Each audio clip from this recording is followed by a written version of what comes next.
ಈ ದೇವಸ್ಥಾನದಲ್ಲಿ ನಿಧಿ ಇದೆಯಾ? ಭಾರತದಲ್ಲಿ ಈ ದೇವಸ್ಥಾನ ಶ್ರೀಮಂತ ದೇವಸ್ಥಾನನಾ? ಹೌದು. ಭಾರತದಲ್ಲಿರುವ ಒಂದು ದೇವಾಲಯದಲ್ಲಿ ಅದರೊಳಗೆ ಲಕ್ಷಾಂತರ ಕೋಟಿ ಮೌಲ್ಯದ ಸಂಪತ್ತಿದೆ ಅಂತ ಗೌರ್ಮೆಂಟೇ ಹೇಳಿದೆ. ಮತ್ತೆ ಅಲ್ಲಿ ಚಿನ್ನ, ವಜ್ರ ಈ ತರ ಬೆಲೆ ಬಾಳೋ ವಸ್ತು ತುಂಬಾನೇ ಇದೆ. ಆ ರೂಮ್‌ಗೆ ಯಾರಿಗೂ ಕೂಡ ಇವಾಗ್ಲೂ ಎಂಟ್ರಿ ಇಲ್ಲ. ಹಾಗಿದ್ರೆ ಆ ದೇವಸ್ಥಾನ ಯಾವುದು? ಅದ್ರಲ್ಲಿರುವಂಥ ರಹಸ್ಯ ಏನು? ಹೌದು, ಇವತ್ತು ನಾವು ತಿಳ್ಕೊಳಕ್ ಹೋಗ್ತಿರುವಂಥ ದೇವಸ್ಥಾನದ ವಿಷಯ ಪದ್ಮನಾಭ ಸ್ವಾಮಿ ದೇವಸ್ಥಾನ. ಇದರ ಇತಿಹಾಸನ ಕಂಪ್ಲೀಟ್ ಆಗಿ ತಿಳ್ಕೊಳ್ಳೋಣ. ಈ ವಿಡಿಯೋನ ಯಾರು ಸ್ಕಿಪ್ ಮಾಡಬೇಡಿ, ಕೊನೆ ತನಕ ನೋಡಿ. ವಿಡಿಯೋ ಇಷ್ಟ ಆದರೆ ಮಾತ್ರ ಲೈಕ್ ಮಾಡಿ, ಶೇರ್ ಮಾಡಿ ಮತ್ತೆ ಸಬ್ಸ್ಕ್ರೈಬ್ ಮಾಡಿ. ಬನ್ನಿ ವಿಡಿಯೋ ಹೋಗೋಣ. ನಮ್ಮ ಭಾರತನ ದೇವಾಲಯಗಳ ನಾಡು ಅಂತಾನೆ ಕರಿತೀವಿ. ಇಲ್ಲಿ ಸಾವಿರಾರು ವರ್ಷಗಳಿಂದ ಇತಿಹಾಸ ಇರುವಂತ ಅನೇಕ ದೇವಸ್ಥಾನಗಳಿದ್ದಾವೆ. ಅದರಲ್ಲೂ ಇನ್ನೂ ಕೆಲವು ಅತ್ಯಂತ ರಹಸ್ಯ ಇದ್ರೆ, ಇನ್ನು ಕೆಲವಂತೂ ಶ್ರೀಮಂತ ದೇವಸ್ಥಾನ ಅಂತಾನೆ ಹೇಳ್ಬೋದು. ಅದರಲ್ಲಿ ಮೊದಲಿಗೆ ನಿಲ್ಲೋದು ಈ ಪದ್ಮನಾಭ ದೇವಸ್ಥಾನ.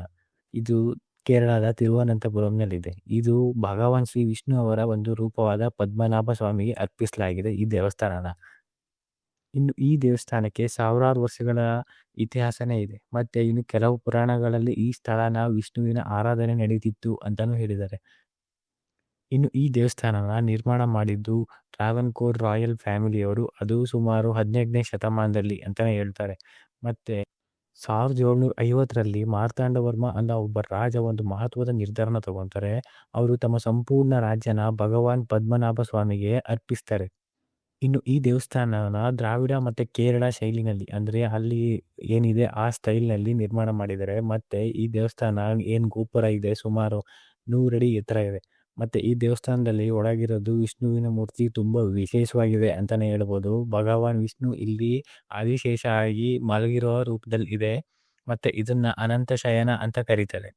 ಯಾವಾಗ ಈ ಘಟನೆ ಆಯಿತು ಅದಾದ ನಂತರ ಅವರ ಟ್ರಾವನ್ಕೋರ್ ಫ್ಯಾಮಿಲಿ ಅಂತ ಏನು ಕರಿತಾ ಇದ್ರು ಅದನ್ನ ತೆಗೆದು ಅವತ್ತಿಂದ ಪದ್ಮನಾಭ ದಾಸ ಅಂತ ದೇವರ ಸೇವಕರು ಅಂತಾನೆ ಪರಿಗಣಿಸ್ತಾರೆ. ಇದು ಭಾರತೀಯ ಇತಿಹಾಸದಲ್ಲಿ ಒಂದು ಅಪರೂಪ ಘಟನೆ ಅಂತಾನೆ ಹೇಳ್ಬೋದು.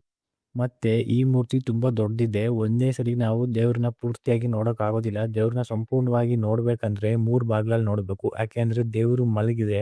ಮೊದಲ ಬಾಗಿಲಿನಿಂದ ನಾವು ದೇವರ ಮುಖ ನೋಡ್ಬೋದು. ಇನ್ನು 2ನೇ ಬಾಗಿಲಿನಿಂದ ಮುಖ್ಯ ಭಾಗ, ಮತ್ತೆ 3ನೇ ಬಾಗಿಲಿಂದ ದೇವರ ಪಾದಗಳನ್ನ ನೋಡ್ಬೋದು. ಒಂದೇ ಸಲ ನಾವು ಆ ದೇವ್ರನ್ನ ಕಣ್ತುಂಬ್ಕೊಳಕ್ ಆಗೋದಿಲ್ಲ.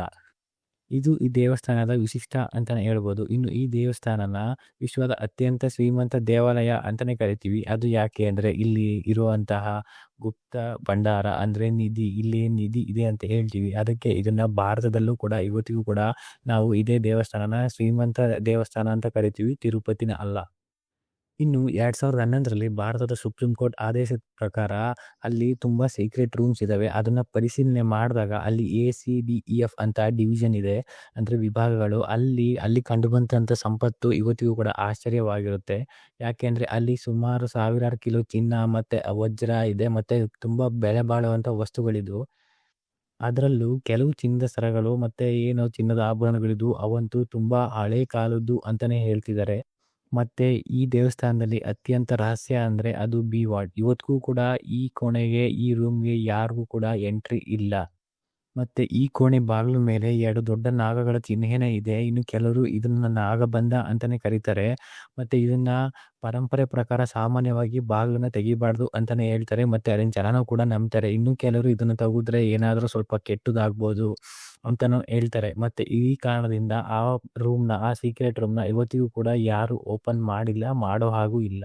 ಇನ್ನು ಈ ದೇವಸ್ಥಾನ ವೈಷ್ಣವ ಸಂಪ್ರದಾಯದಲ್ಲಿ ಅತ್ಯಂತ ಪವಿತ್ರವಾದ ಪ್ಲೇಸ್‌ನಲ್ಲೇ ಇದೆ ಅಂತಾನೆ ಹೇಳ್ಬೋದು. ಮತ್ತೆ ಇದು 108 ದಿವ್ಯ ದೇಶಂ ಅಂದ್ರೆ 108 ಪವಿತ್ರವಾದ ವಿಷ್ಣು ದೇವಸ್ಥಾನದಲ್ಲಿ ಇದು ಕೂಡ ಒಂದು ಅಂತ ಹೇಳ್ಬೋದು. ಮತ್ತೆ ಪ್ರತಿ ವರ್ಷ ಲಕ್ಷಾಂತರ ಜನ ಬಂದು ಇಲ್ಲಿ ದೇವರನ ಹತ್ರ ಆಶೀರ್ವಾದ ತಗೊಂತಾರೆ.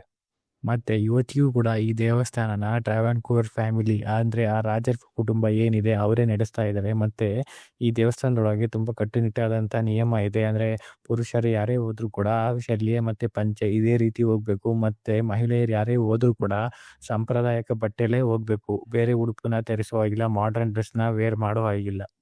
ಇದು ಒಂದು ದೇವಸ್ಥಾನ ಮಾತ್ರ ಅಲ್ಲ, ಇದಕ್ಕೆ ಅಂತಾನೆ ಒಂದು ಇತಿಹಾಸ ಇದೆ. ಮತ್ತೆ ಒಂದು ಆಧ್ಯಾತ್ಮ, ಮತ್ತೆ ಇದರಲ್ಲಿ ತುಂಬಾ ನಿಗೂಢತೆ ರಹಸ್ಯಗಳು ಇದಾವೆ. ಮತ್ತೆ ಇಲ್ಲಿ ಇರುವ ಸಂಪತ್ತು, ವಾಸ್ತುಶಿಲ್ಪಿ ಮತ್ತೆ ಎಲ್ಲ ಸೀಕ್ರೆಟ್ ರೂಮ್ಸ್ ಅಂದ್ರೆ ಗುಪ್ತ ಕೋಣೆಗಳು ಏನಿದೆ ಇವತ್ತಿಗೂ ಕೂಡ ಜಗತ್ತಿನಲ್ಲಿ ಅತ್ಯಂತ ವಿಶಿಷ್ಟ ದೇವಾಲಯ ಅಂತಾನೆ ಇದನ್ನ ಹೇಳ್ಬೋದು.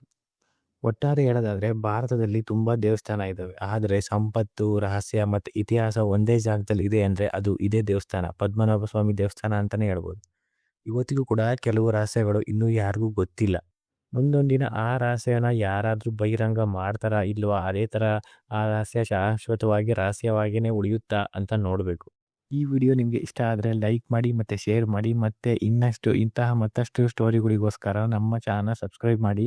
ಮತ್ತೆ ನಾನು ನಿಮ್ಗೆ ಸಿಗ್ತೀನಿ ನನ್ನ ನೆಕ್ಸ್ಟ್ ವಿಡಿಯೋದಲ್ಲಿ. ಎಲ್ರಿಗೂ ಧನ್ಯವಾದಗಳು.